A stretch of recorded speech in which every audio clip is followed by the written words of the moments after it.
Persib dibunuh wasit, judulnya itu. Jadi jelas pertandingan malam ini Persib di ajang ACL 2 berusaha untuk remontada, akan tetapi impiannya, baik impian Persib, impian seluruh pecinta Persib, khususnya para bobotoh dan juga seluruh pecinta sepak bola Indonesia, kembali dihancurkan oleh wasit. Lagi-lagi wasit yang berasal dari Timur Tengah. Aduh, berulang kali wasit dari Timur Tengah kembali menjegal sepak bola Indonesia. Saya dari pertama, begitu sebelum kick off pertandingan dimulai, melihat susunan pemain, dan setelah melihat susunan pemain, melihat susunan daripada wasit, ternyata berasal dari Timur Tengah. Di situ saya sudah drop saya. Sangat pesimis. Bukan lagi sangat optimis, akan tetapi sangat pesimis bahwa pertandingan malam ini akan berakhir buruk dan akan berakhir tragis untuk Persib. Dan terbukti semua teman-teman para bobotoh semua, mohon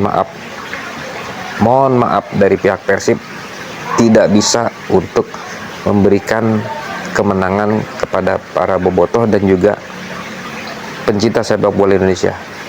Sekali lagi mohon maaf, saya mewakili daripada Persib menyatakan dan menghaturkan mohon maaf kepada para bobotoh semua. Ya, seperti itulah. Malam ini sudah pasti semua para pengamat dan juga para penonton akan mengatakan bahwa pertandingan Persib malam ini dicederai oleh wasit yang berasal dari Timur Tengah. Luar biasa. Kita ulas satu persatu.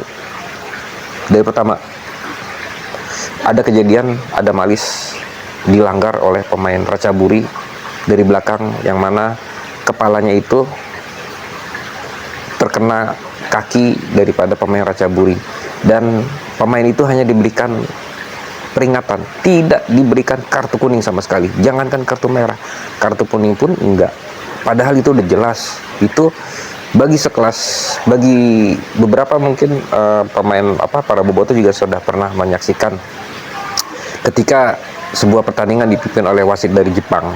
Ketika terjadi pelanggaran dan itu mengenai kepala, maka permainan dihentikan sementara, karena itu kepala itu adalah vital. Jangan sampai terjadi yang tidak kita inginkan seperti itu. Otomatis baik wasit dari Jepang ataupun wasit dari Eropa, rata-rata ketika terjadi pelanggaran dan itu mengenai kepala, otomatis pertandingan akan diberhentikan. Dan yang melanggar pun, sekiranya memang itu pelanggaran, akan langsung diberikan kartu kuning. Seperti itu. Ini hanya diberikan peringatan. Itu yang pertama. Yang kedua, Tom Haye dilanggar ketika sebuah momen serangan balik dari Persib. Tom Haye dihentikan dengan jelas di depan mata wasit, kostumnya ditarik, dan kembali hanya diberikan peringatan. Pemain Ratchaburi hanya diberikan peringatan, tidak diberikan kartu kuning. Itu. Lalu terjadi sebuah pelanggaran yang dilakukan oleh, kalau nggak salah sama Adam Malis, menarik kostum daripada pemain Ratchaburi tanpa ada peringatan dari wasit kepada pemain Persib yang melakukan pelanggaran. Tanpa ada peringatan sama sekali, tiba-tiba Adam Malis atau pemain tersebut, saya lupa ya, entah itu Adam Malis atau siapa, yang jelas pasti setelah terjadi pelanggaran terhadap Tom Haye yang kategorinya sama, bajunya ditarik, ini ada pemain Ratchaburi yang kostumnya ditarik, tanpa ada peringatan langsung diberikan kartu kuning.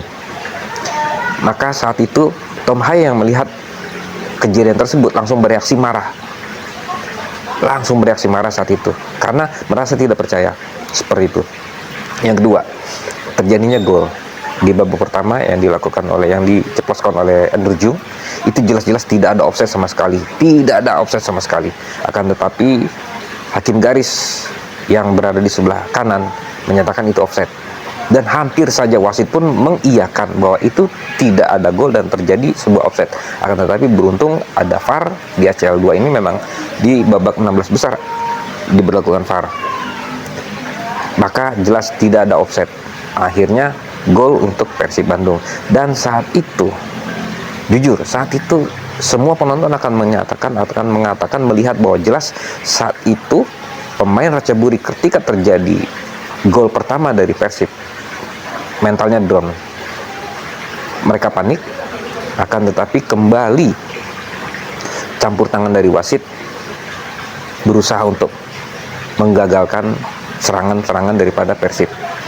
Kemudian terjadi lagi pelanggaran yang mana sempat terjadi ada sekelumit kejadian handsball di dalam kotak penalti Ratchaburi. Ternyata tidak ada sama sekali, dan sebenarnya juga untuk kategori VAR pun juga nggak begitu terlalu aktif juga untuk kembali menayangkan, mengulang setiap kejadian-kejadian, momen yang memang itu sebuah momen-momen yang krusial seperti itu. Nah, kemudian lagi ada satu kejadian yang mana Andrew Jung dikatakan melakukan offside, padahal nggak ada offside sama sekali. Tidak ada offside sama sekali. Pengamat di TV, komentator yang di TV pun juga mengatakan tidak ada offside. Akan tetapi kenapa? Ada apa? Kok tiba-tiba pertandingan dihentikan oleh wasit? Apakah mungkin ada pelanggaran? Dicek, tidak ada satupun pelanggaran. VAR pun tidak melihat. Aneh. Yang terakhir di babak pertama, kita masih bicara di babak pertama. Biasanya ketika sudah memasuki masa injury time biasanya ya, masa injury time seumpama 5 menit, wasit akan memberikan kelebihan waktu sekitar 1 menit. Seperti itu. Dan ketika setiap pertandingan wasit ingin menghentikan pertandingan, dilihat dulu momennya. Apakah momennya tersebut sedang sebuah terjadi serangan, ataupun bola itu tengah berada di dalam jantung pertahanan lawan, itu pertandingan sama wasit nggak akan langsung diberhentikan, akan tetapi menunggu sampai terjadi posisi bola out ataupun posisi bola mati, atau ketika posisi terjadi bola kembali ke lapangan tengah, barulah pertandingan dihentikan oleh wasit. Seperti itu. Akan tetapi ini di injury time di babak pertama, ketika Tom Haye ingin mengambil, karena pada saat itu Persib sedang mendapatkan keuntungan, yaitu apa? Sepak pojok. Ketika Tom Haye ingin berusaha untuk mengambil sepak pojok, ternyata langsung saat itu seketika diberhentikan oleh wasit pertandingan tersebut. Pertandingan tersebut langsung diberhentikan, dan kembali wasit melakukan tindakan yang aneh. Dan saat itu Tom Haye pun bereaksi yang sama. Sungguh sangat aneh keputusan daripada wasit tersebut. Lalu di babak kedua,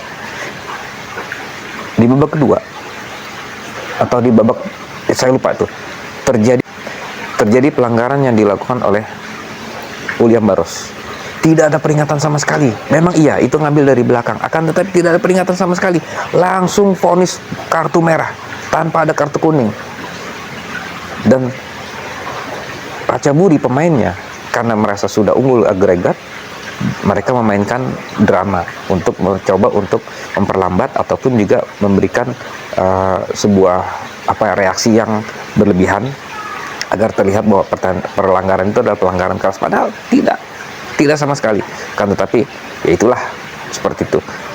Teman-teman semua sudah melihat bahwa saat itu wasit memberikan sikap tegas kepada pemain Persib Bandung. Memang saya akuin, wasit kali ini yang memimpin, yang berasal dari Timur Tengah, bersikap tegas, sangat tegas dalam menegakkan aturan. Tegas terhadap pemain Persib Bandung, akan tetapi tidak ada ketegasan terhadap pemain Ratchaburi. Aneh. Kemudian banyak sekali, saya sudah tidak bisa lagi memberikan contoh-contoh kejadian-kejadian karena memang luar biasa. Sepanjang 90 menit itu, pertandingan malam ini dicederai oleh perbuatan wasit, keputusan wasit. Pertandingan malam ini Persib melawan Ratchaburi sesungguhnya pertandingan yang menarik, karena semua akan menyangka, sebelumnya banyak yang menyangka bahwa Ratchaburi akan melakukan ataupun akan menerapkan strategi parkir bus, karena Persib jelas akan bermain total menyerang. Ternyata tidak. Di babak pertama Ratchaburi berusaha untuk mengimbangi permainan ofensif daripada Persib. Seperti itu. Beberapa kali tekanan-ketekanan ataupun serangan-serangan daripada Ratchaburi berhasil hampir saja menjebol gawang Teja. Akan tetapi luar biasa seluruh pemain bertahan daripada Persib hingga Teja juga melakukan beberapa kali penyelamatan yang luar biasa ya, sehingga berhasil Persib malam ini clean sheet. Seperti itu. Yang pasti malam ini Persib dibunuh oleh wasit. Anjing.